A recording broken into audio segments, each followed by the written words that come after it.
Bruce DelValle, a constitutional law expert from Annapolis in Maryland.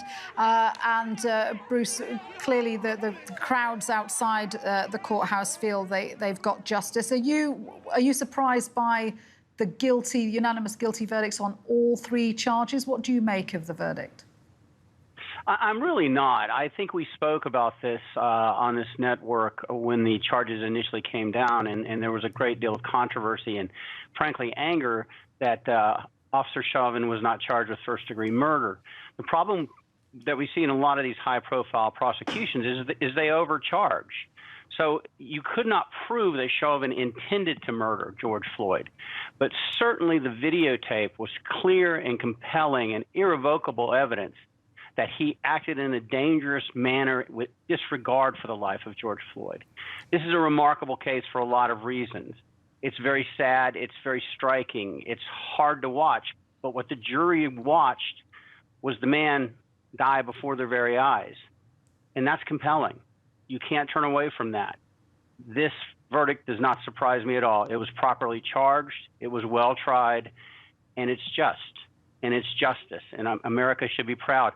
It's good to see people, not only are they celebrating, but they're celebrating our justice system. And it's good to see them invested in the justice system. That's what we all need as Americans, is to invest ourselves in the justice system, because it's there for all of us. The verdict is one part of it. The sentencing is another. The judge is now taking into consideration various factors, and the sentencing is going to take place from 8 weeks from now. What are you expecting from that? Well, you heard him talk about the Blakely factors. The Blakely factors are from a landmark Supreme Court case, which said that the Sixth Amendment requires that a convicted defendant, when arriving at his sentence, the judge cannot consider anything that either was not admitted by the defendant or the jury considered in the deliberations arriving at his guilt. So the judge has to look at the factors in the trial and can't go beyond that in arriving at a sentence. Secondarily, he mentioned something called a PSI. That's a pre-sentence investigation. It'll go into all aspects of Mr. Chauvin's life. I expect a great deal will be made about his meritorious service and how he was a public servant. And the judge will consider and evaluate all of these factors in arriving at a due and just sentence. And that's what judges do. This is a very, very good judge. I have experience with him. I've actually tried cases in Hennepin County. And I believe he will get the sentence correct. I believe, it's just a guess, but he will probably sentence on the upper range. For the first count, second-degree murder, it's up to 40 years. For the second count, third-degree murder is 25 years, and then manslaughter is 10 years. Now, those sentences are likely to be served concurrently, meaning if he gets 35 years for second-degree murder, he's probably not going to get any additional time because this is all the same operative act. But I believe that this judge will be specifically, and I think he's known for that, specifically tough on convicted criminals. I used to work for a federal court judge that was, I used to say if I was ever accused of anything, I would want him to be my trial judge. And if I was ever convicted of anything, I would want anybody on the planet other than him to be my trial judge. And I think this judge is like that. He did a great job with the trial. He was very indulgent, but I think he's going to be very tough, and appropriately so.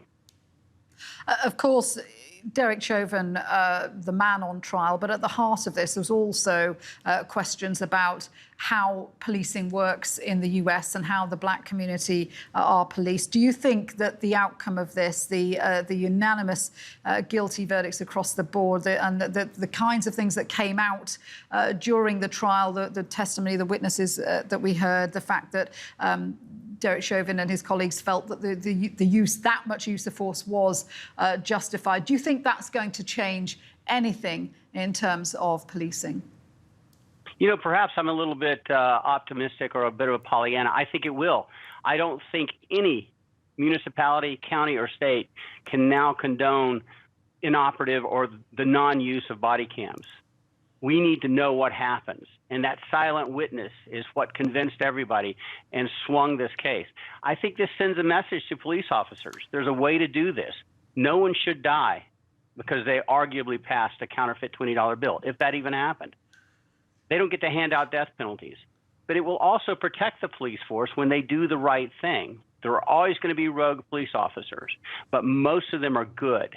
And I think this shows that no one is above the law, no one is above justice. And again, I think this shows that the African American community and communities of color and minority communities, including mine, need to be invested. Sometimes the verdict goes the way you want it, sometimes it doesn't. But being invested, remember this, remember how this felt. It's not a victory. It's the system working for you, for every one of us that live in this country. And that's what needs to be reinforced. That's what needs to be the central factor here. It's not a celebration. No one won. A man died in a horrible way. The country was torn apart. But we heal because we have the great judicial system that's the envy of the world. But in terms of attitudes, I mean, when you look at that picture that you talk about so eloquently, that showed Chauvin kneeling on Floyd's neck, what was really striking to me about that picture was that Chauvin absolutely 100% believed that what he was doing was correct, that he wasn't doing anything wrong, that he was using the right technique, the right strategy to hold Floyd down, and didn't feel the need to release that pressure, even when Floyd said that he couldn't breathe. That attitude, that is what's got to change amongst police officers. Do you think this will be a wake-up call that they have to see how they're reacting and treating black people and seeing them as more of a threat that they can use stronger force against? Absolutely, 100%. Very well put. It was an arrogance that is unimaginable in retrospect. It's an arrogance and a disregard. They treated George Floyd as though he didn't matter. His life meant nothing. And any police officer that goes to work with that attitude, that the people that they're meant to protect and serve are meaningless, needs to stop being a police officer. But now on the other side, police officers every day have people coming at them, presenting danger to them.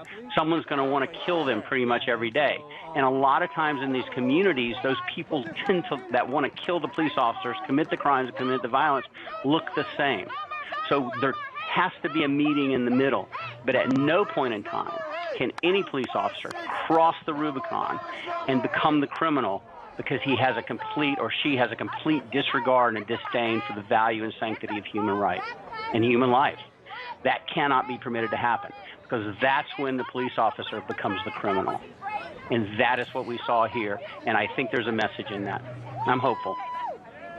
Bruce, thank you. We're all hopeful. Bruce DelValle there speaking to us from Annapolis.